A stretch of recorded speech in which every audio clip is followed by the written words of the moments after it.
Hello students, कैसे हैं आप सभी लोग। चलिए आज फिर से एक नया चैप्टर स्टार्ट करते हैं। ये अध्याय जो है हमारा, ये भी इकोनॉमिक्स यानी आपका आर्थिकी से है।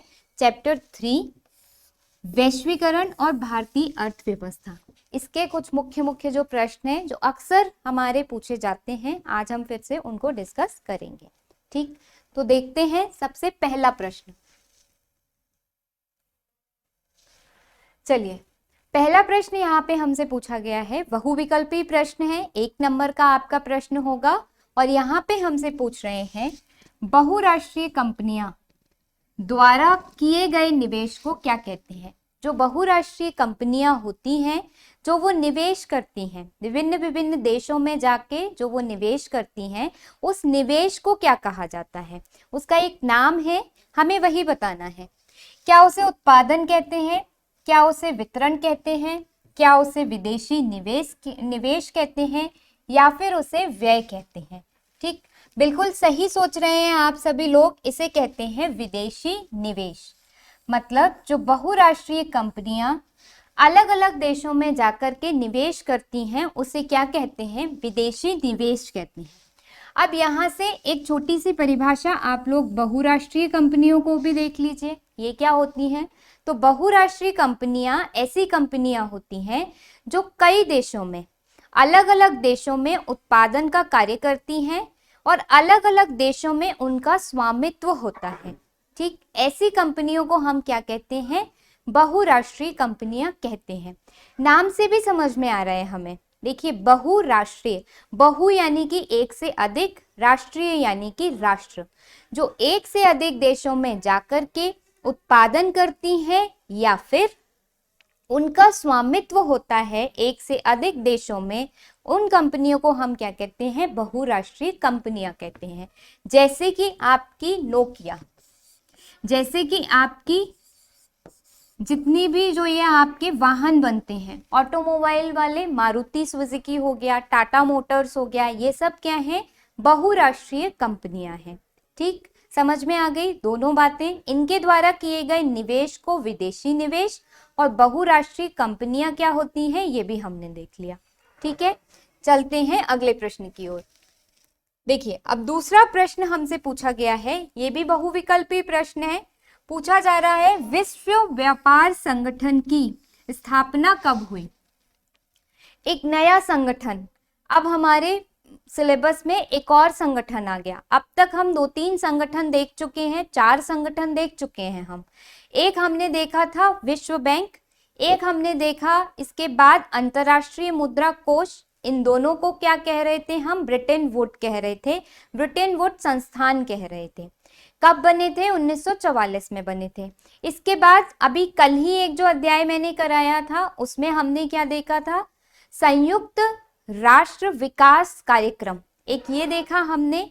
इसके अलावा हमने क्या देखा, संयुक्त राष्ट्र संघ देखा था। तो इस तरीके से 3-4 संगठन हम देख चुके हैं। अब हमारे सामने एक नया संगठन आया है, विश्व व्यापार संगठन, और पूछ रहे हैं कि इसकी स्थापना कब हुई। 1 जनवरी 1993 को हुई, 1 जनवरी 1995 को हुई, 1 जनवरी 1990 या फिर 1 जनवरी 1985। चारों ही जो आपको ऑप्शन दिए गए हैं उसमें 1 जनवरी दिया गया है। सिर्फ आपको सन याद होना चाहिए, यानी इसकी जो स्थापना हुई थी वो हुई थी 1 जनवरी 1985 में। अब विश्व व्यापार संगठन क्योंकि एक संस्थान है, एक संगठन है, तो इसका कहीं ना कहीं मुख्यालय तो होगा ही। जैसे हमने पहले भी देखा है, विश्व बैंक का मुख्यालय देखा था हमने, अंतरराष्ट्रीय मुद्रा कोष का मुख्यालय देखा था हमने, संयुक्त राष्ट्र संघ का मुख्यालय देखा था हमने। इसी के साथ साथ आज मैं आपको बताती हूँ विश्व व्यापार संगठन का मुख्यालय, और ये है आपका जिनेवा। जिनेवा कहाँ पर है, यूरोप का एक देश, बड़ा प्रसिद्ध है, आप लोगों ने सुना होगा, स्विट्जरलैंड।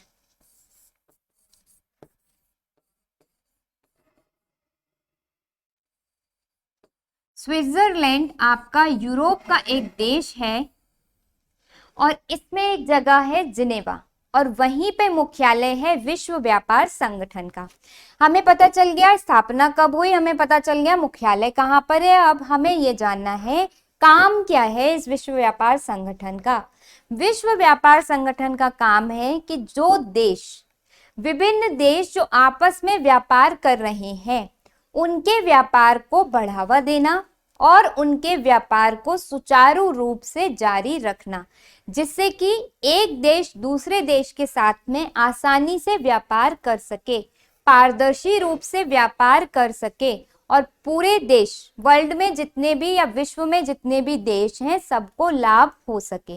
ये काम है या ये उद्देश्य है विश्व व्यापार संगठन का कि जो देश, अलग अलग देश आपस में व्यापार कर रहे हैं, वह व्यापार पारदर्शी रूप से हो, वह व्यापार सुचारू रूप से चल सके, किसी भी तरीके की कोई समस्या ना आए उस व्यापार में और दोनों देश लाभ कमा सकें। यह उद्देश्य है विश्व व्यापार संगठन का। ठीक, स्थापना कब हुई? 1 जनवरी 1995।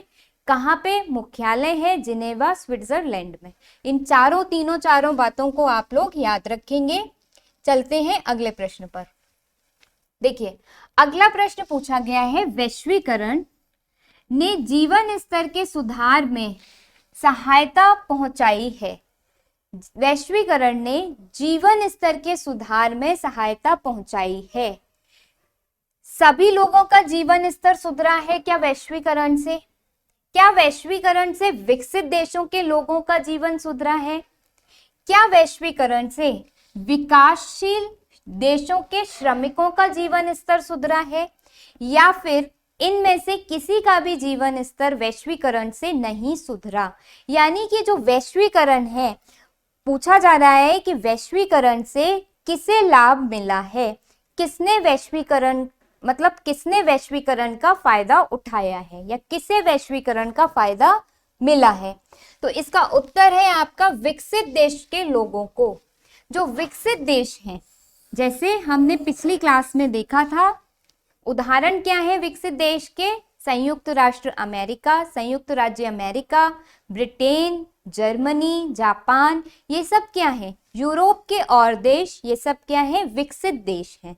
विकसित क्यों कह रहे थे हम इनको? हमने पिछली क्लास में देखा था कि विश्व बैंक ने विकसित और अविकसित और अल्प विकसित या विकासशील कह सकते हैं, विकसित, विकासशील और अल्प विकसित 3 देश विभाजित किए हैं। यानी पूरे विश्व के देशों को विश्व बैंक ने 3 में विभाजित किया है, विकसित, विकासशील और अल्प विकसित। ठीक है, किस आधार पर? प्रति व्यक्ति आय के आधार पर।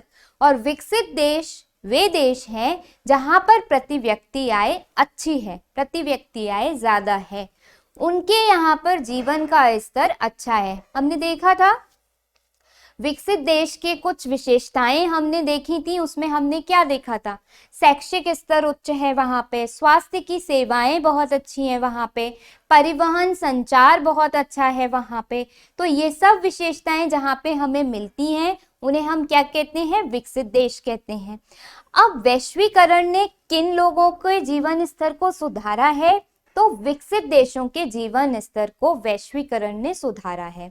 ठीक, अब हमारे सामने एक और टर्म आ गया जिसे हमें जान लेना चाहिए कि वैश्वीकरण से क्या तात्पर्य है, वैश्वीकरण का आखिर अर्थ क्या है। तो देखिए, वैश्वीकरण क्या होता है? जब सारे जो देश हैं, विश्व पूरा एक हो। वैश्वीकरण, एकीकरण क्या होता है? एक करना, सबको एक कर लेना क्या कहलाता है? एकीकरण कहलाता है। उसी तरीके से जब पूरा विश्व एक हो, तब हम उसे क्या कहते हैं? वैश्वीकरण कहते हैं। एक किस मायने में कह रहे हैं? कि हर देश किसी दूसरे देश के साथ में व्यापार कर सके, वहां के लोग दूसरे देश में जा सकें, यानी कि ये बंटवारा ना हो कि आप उस देश की हैं इसीलिए हमारे यहाँ व्यापार नहीं कर सकते, हमारे यहाँ से आयात नहीं कर सकते, हमारे यहाँ से निर्यात नहीं कर सकते, हमारे यहाँ अपनी कोई फैक्ट्री नहीं लगा सकते। जब इस तरीके का कोई प्रतिबंध नहीं होता और पूरा विश्व एक होता है, तब हम ऐसी स्थिति को क्या कहते हैं? वैश्वीकरण कहते हैं। और कब से आना शुरू हुआ ये वैश्वीकरण? देखिए, ये वैश्वीकरण वैसे तो पुराने समय से ही था, लेकिन जब से सूचना और प्रौद्योगिकी का विकास हुआ, यानी जब से आपका सूचना और प्रौद्योगिकी का एक क्रांति आई, उसके बाद से वैश्वीकरण बहुत तेज हो गया। अब देखिए ना, आप आज यहाँ पर बैठे हुए हैं, आप अपने मोबाइल से, नेट के माध्यम से, इंटरनेट के माध्यम से, यूट्यूब पर आप अमेरिका के किसी भी यूनिवर्सिटी का, किसी भी विद्यालय का, किसी भी जो विशेषज्ञ हैं उसकी बात सुन सकते हैं, उसकी बात देख सकते हैं। तो आपको अब वहां जाने की जरूरत नहीं पड़ी। तो क्या हुआ, आप सीधे किससे जुड़ गए? अमेरिका से जुड़ गए। एकीकरण हो गया भारत का और अमेरिका का। किस मायने में? विचारों के आदान प्रदान में। तो इसीलिए ये क्या स्थिति हुई? वैश्वीकरण हुआ। ठीक, हमारे यहाँ का सामान विदेशों में बेचा जा रहा है, विदेश का सामान हमारे यहाँ पे बेचा जा रहा है, चाइना का माल हमारे यहाँ बिच रहा है, और हमारे यहाँ का जो माल है, हमारे यहाँ की जो वस्तुएं वो चाइना में बिक रही हैं। इसका मतलब क्या है? देश क्या हो रहे हैं? एक हो रहे हैं, विश्व एक हो रहा है। इसी स्थिति को हम कहते हैं वैश्वीकरण। आई थिंक आप लोगों को समझ में आया होगा। अब हम चलते हैं एक दूसरे प्रश्न की तरफ। ठीक है, चलिए, अभी हमने देखा वैश्वीकरण, अब बात करते हैं उदारीकरण। ये जो आपके परिभाषाएं हैं छोटी छोटी, इन्हें समझ लेना बहुत जरूरी है, आगे जाके आपके उतने ही काम आएंगी। ठीक, हर परिभाषा का जो मतलब है या वो क्या कहना चाह रही है परिभाषा, वो आपको अगर अच्छे से समझ में आ गया, तब आपको आगे पढ़ने में बिल्कुल भी समस्या नहीं होगी और लिखने में भी समस्या नहीं होगी। अपने शब्दों में उदाहरण देकर के आसानी से आप लिख सकेंगे। ठीक है, चलिए अब बात करते हैं कि उदारीकरण क्या है। उदारीकरण, सबसे पहले ही मैं आपको कई बार बताती हूँ, फिर से बता रही हूँ, जब भी कोई कठिन सा शब्द लगे उसे तोड़ने की कोशिश करा करिए। ठीक, जैसे वैश्वीकरण को हमने तोड़ा, बहुराष्ट्रीय को हमने तोड़ा, तो उसका मतलब हम अच्छे से समझ पाए। उसी तरीके से तोड़ते हैं उदारीकरण को। उदारीकरण मतलब उदार। उदार क्या होता है? हम किसी के प्रति उदार हैं, इसका मतलब उसके साथ में हमारा व्यवहार बहुत अच्छा है। कोई हमारे प्रति उदार है यानी उसके हमारे लिए उसका व्यवहार बहुत अच्छा है, हमारे को किसी भी तरीके की रोक टोक नहीं रखी है उसने। ठीक, हम यही तो कहते हैं। तो उदारीकरण क्या है? जब सरकार निजी क्षेत्रों पर से अवरोधों अथवा प्रतिबंधों को हटाने की प्रक्रिया को उदारीकरण कहते हैं। यानी कि जब सरकार निजी क्षेत्रों पर से अवरोध और प्रतिबंधों को हटा लेती है, तब उस स्थिति को हम क्या कहते हैं? उदारीकरण कहते हैं। अब ये जरूरी क्यों है और होता किस तरीके से है, इस चीज को समझिए।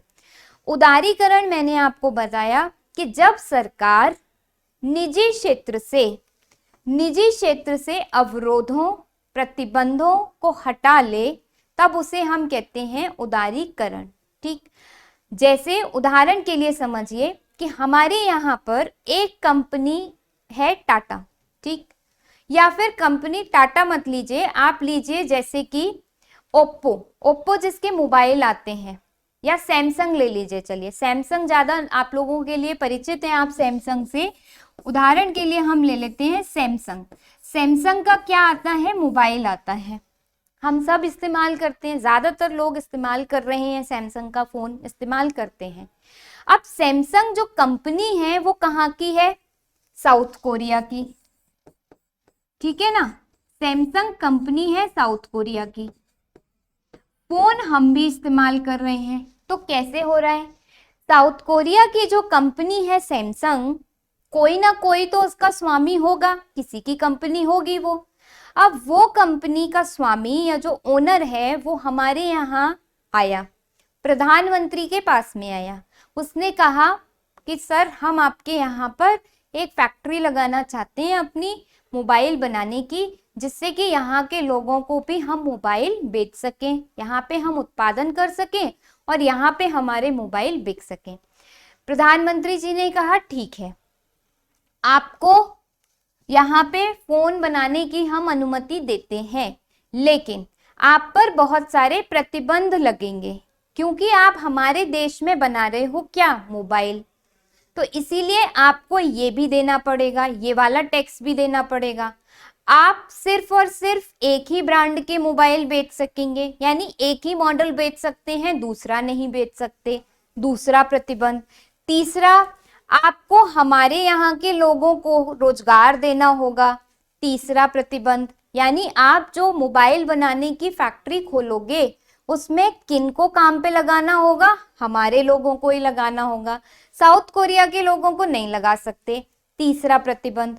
चौथा प्रतिबंध, आपको ऐसी जगह पर कंपनी लगानी होगी, भाई कंपनी छोटी सी जगह पे तो नहीं लगेगी, मोबाइल बनाने के लिए एक बहुत बड़े इलाके की जरूरत पड़ेगी, तो आपको ऐसा इलाका खोजना पड़ेगा जहां पे लोग ना रहते हो, या फिर आपको कोई पहाड़ी इलाके में अपनी कंपनी लगानी होगी सिर्फ, और किसी इलाके में आप नहीं लगा सकते, चौथा प्रतिबंध।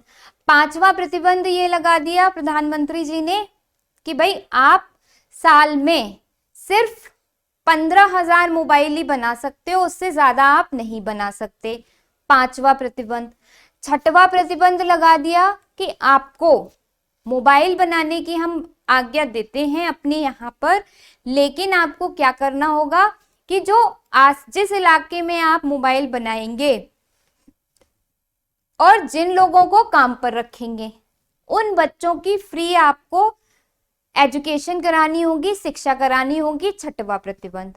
सातवां प्रतिबंध कि आप अगर मोबाइल यहाँ से बाहर बेचेंगे, जैसे भारत में तो बेचेंगे ही, उसके साथ साथ अगर बाहर बेचोगे और दूसरे देश में श्रीलंका, बांग्लादेश, इन जगह बेचोगे तो हमें और पैसे देने पड़ेंगे आपको, और एक्स्ट्रा टैक्स देना पड़ेगा आपको, सातवां प्रतिबंध। तो इस तरीके से क्या करा, हमारी सरकार ने प्रतिबंध लगा दिए साउथ कोरिया की सैमसंग की मोबाइल कंपनी पर, और ये कह दिया कि आपको अगर ये सारी शर्तें मंजूर हैं तब तो हम आप यहाँ पर मोबाइल बनाएं, अथवा हम आपको परमिशन नहीं देते। अब जो साउथ कोरिया वाला है वो कहेगा इतने प्रतिबंधों के साथ अगर मैं यहाँ पर मोबाइल अपना बनाऊंगा तो फिर मुझे तो कोई फायदा ही नहीं होगा, मुझे कोई फायदा नहीं होगा, मैं नहीं यहाँ पे अपनी कंपनी लगाऊंगा, मैं तो चाइना जा रहा हूँ, अपनी कंपनी वहां पे बनाऊंगा, अपनी फैक्ट्री वहां पे लगाऊंगा, वो लोग तो मुझ पे इतनी रेस्ट्रिक्शंस भी नहीं लगाते, इतनी रोक भी नहीं लगा रहे, तो वो क्या करेगा, उठ के चाइना चला जाएगा। इसका मतलब क्या हुआ कि हमारे यहाँ वो कंपनी लगती, पर वो अब कहाँ लग गई, चाइना में लग गई। तो इसीलिए हमारे यहाँ से तो वो कंपनी अब चली गई, तो हमारा क्या हुआ, नुकसान हुआ। ठीक, तो इसलिए सरकार क्या करेगी, मोदी जी क्या करेंगे, बुलाएंगे, अगर मान लीजिए साउथ कोरिया का कोई व्यक्ति उनके पास आया, कहा हम अपनी कंपनी लगाना चाहते हैं, तो सरकार क्या करेगी, सरकार कहेगी आइए, आपका स्वागत है, आप कंपनी लगाइए, यहाँ पे उत्पादन करिए, हमें तो बहुत खुशी होगी अगर आप हमारे यहाँ उत्पादन करेंगे। तो जो साउथ कोरिया से सैमसंग वाला आया था, ऐसा व्यवहार देख के यही अपनी कंपनी लगा देगा। तो जो सरकार का ऐसा रवैया है उसे, या सरकार का ऐसा व्यवहार कहना चाहिए, उसे हम क्या कहते हैं, उदारीकरण कहते हैं। यानी हमने निजी क्षेत्र को बिना अवरोधों के कर दिया और बिना प्रतिबंधों के कर दिया, आप पर कोई प्रतिबंध नहीं है, आप आराम से आए, कंपनी लगाएं, काम करें और प्रॉफिट कमाएं। ठीक, तो उसे हम क्या कहते हैं, उदारीकरण कहते हैं। निजी क्षेत्र को, जियो है, सरकार ने जियो पर प्रतिबंध नहीं लगाए हुए हैं, जितना चाहे उतना प्रोडक्शन करो, आपको अपने रूल्स रेगुलेशन, नियम कानून खुद सेट करिए, बहुत तरीके की उनको स्वतंत्रता दी हुई है। किस ओर बढ़ रही है, उदारीकरण की ओर बढ़ रही है, तो इसे हम क्या कहते हैं, उदारीकरण कहते हैं। जब निजी क्षेत्र के साथ में सरकार उदार व्यवहार करे, अच्छा व्यवहार करे, कोई अवरोध, कोई प्रतिबंध ना लगाए, तब हम उसे क्या कहते हैं, उदारीकरण कहते हैं। मुझे उम्मीद है कि आपको उदाहरण के साथ अच्छे से समझ में आया होगा। अब हम चलते हैं अगले प्रश्न की ओर, ठीक है। चलिए अगला प्रश्न हमसे पूछ रहा है, देशों के बीच उत्पादन को संगठित करने में किसने महत्वपूर्ण भूमिका निभाई है। यानी देशों के बीच, एक देश, दूसरा देश, तीसरा देश, चौथा देश, इनके बीच में उत्पादन को संगठित करने में मतलब एक साथ उत्पादन करने में किसने सबसे ज्यादा महत्वपूर्ण भूमिका निभाई है। किसकी सबसे बड़ी भूमिका है देशों के उत्पादन को संगठित करने में। ठीक, अब देखते हैं कौन कौन से कारक हैं इसके पीछे। देशों के बीच उत्पादन को संगठित करने में प्रौद्योगिकी, विशेषकर सूचना प्रौद्योगिकी ने एक बड़ी भूमिका निभाई है। तो सबसे बड़ी भूमिका किसकी है? सूचना प्रौद्योगिकी की। क्यों सूचना प्रौद्योगिकी की बड़ी भूमिका है देशों के उत्पादन को संगठित करने में? देखिए उदाहरण देती हूं आपको। जैसे हमारे यहाँ पर अगर किसी चीज का उत्पादन हो रहा है, मान लीजिए उदाहरण के तौर पर कपड़ा ही बन रहा है, कपड़ा बन रहा है, मिल में कपड़ा तैयार हो रहा है, ठीक है, तो वो क्या हो रहा है? उत्पादन हो रहा है। अब देशों के बीच उत्पादन संगठित कैसे हुआ? हमारे यहाँ जो कपड़ा बना, आज अगर कपड़ा बनाने में हमारे यहाँ कोई दिक्कत आती है, मशीन मान लीजिए खराब हो गई, किसी वजह से मशीन खराब हो गई, किसी वजह से जो इंक मतलब जो रंगाई के लिए हम इंक डाई इस्तेमाल कर रहे थे वो हमारी खत्म हो गई या हमारे यहाँ उतनी अच्छी नहीं होती, तो क्या करते हैं? तुरंत ईमेल भेज सकते हैं। सूचना एवं प्रौद्योगिकी के माध्यम से, फोन के माध्यम से तुरंत किसी दूसरे देश में फोन कर सकते हैं, उनसे पूछ सकते हैं कि भैया क्या आपके यहाँ पर ये चीज उपलब्ध है? तो वो क्या कर सकते हैं कि हाँ हमारे यहाँ उपलब्ध है, तुरंत हमारे यहाँ पर वो भेज सकते हैं। परिवहन के साधन आए अच्छे अच्छे, तो उससे अब तुरंत हमारे यहाँ पर भेज सकते हैं। या फिर मान लो कोई मशीन खराब हो गई, अब इतनी बड़ी मशीन है, उत्पादन हो रहा था, मिल में कपड़ा बन रहा था, सहसा एक मशीन कोई खराब हो गई, मशीन खराब होते ही सारा काम कपड़ा बनाने का रुक जाएगा। कपड़ा बनाने का काम रुक गया। अब इतनी बड़ी मशीन तो अमेरिका से आ गई थी, लेकिन अब तो ले जाना संभव नहीं है वापस। हम क्या कर सकते हैं? वीडियो कॉल कर सकते हैं। जहां से हमने वो मशीन खरीदी थी या उस मिल मालिक ने जहां से मशीन खरीदी थी, वो वहां पे बैठे व्यक्ति को वीडियो कॉल करेगा, सारी चीजें वहां से दिखाता जाएगा, बताता जाएगा, वो वहां से इंस्ट्रक्शंस देता जाएगा और वो क्या करेगा? मशीन को ठीक कर लेगा। ठीक है, मशीन ठीक हो गई, मशीन ठीक होने के बाद फिर से मिल में क्या चलने लगेगा? काम चलने लगेगा। यानी कि सूचना और प्रौद्योगिकी जो आई, टेक्नोलॉजी जो आई, इंफॉर्मेशन टेक्नोलॉजी जो आई, उसने एक बड़ी भूमिका निभाई है उत्पादन को संगठित करने में। ठीक, समझ में आया किस तरीके से जो संचार हुआ है या जो संचार होता है अब वह आसान हो गया है। कोई भी ऑर्डर कहीं पे भी भेजना है, फोन कर दीजिए, फोन नहीं तो ईमेल कर दीजिए, ईमेल नहीं कर सकते तो फैक्स कर दीजिए। तो ये कई सारी सुविधाएं हमारे पास मौजूद हैं, जिनकी वजह से जो संगठन है या सब लोग क्या हो गए हैं? एक हो गए हैं। अब यहाँ पे बैठा हुआ व्यक्ति अमेरिका के डॉक्टर से या ब्रिटेन के डॉक्टर से डायरेक्ट कंसल्ट कर सकता है और पूछ सकता है अपनी बीमारी के इलाज के बारे में। ठीक है, पहले जब ये सूचना प्रौद्योगिकी नहीं आई थी तब इतना वैश्वीकरण नहीं हुआ था, लेकिन इसके आने के बाद वैश्वीकरण हो गया है। ठीक, समझ में आया? आगे चलते हैं अगले प्रश्न पर। चलो, अगला प्रश्न हमसे बहुत साधारण सा पूछ लिया है, भारत की 2 बहुराष्ट्रीय कंपनियों के नाम लिखिए। बहुराष्ट्रीय कंपनियां क्या होती हैं? भारत की कोई भी 2 के हमें नाम लिखने हैं। ठीक है, हमें पता है बहुराष्ट्रीय कंपनियां क्या होती हैं। कोई भी 2 उनके नाम आप कोई भी लिख सकते हैं। मैंने यहाँ पर 2 लिए हैं, टाटा मोटर्स और एशियन पेंट्स। आप लोग नोकिया भी ले सकते हैं, भारत की ही कंपनी है, बहुराष्ट्रीय कंपनी है। इंटेक्स ले सकते हैं, भारत की ही कंपनी है, बहुराष्ट्रीय कंपनी है। माइक्रोमैक्स ले सकते हैं, भारत की है, बहुराष्ट्रीय। बहुत सारी बहुराष्ट्रीय कंपनियां भारत की आपको मिल जाएंगी, कोई भी दो आप याद कर सकते हैं। होती क्या है बहुराष्ट्रीय कंपनियां, वो पहले हम देख चुके हैं। ठीक है, आगे चल रहे हैं अगले प्रश्न पर।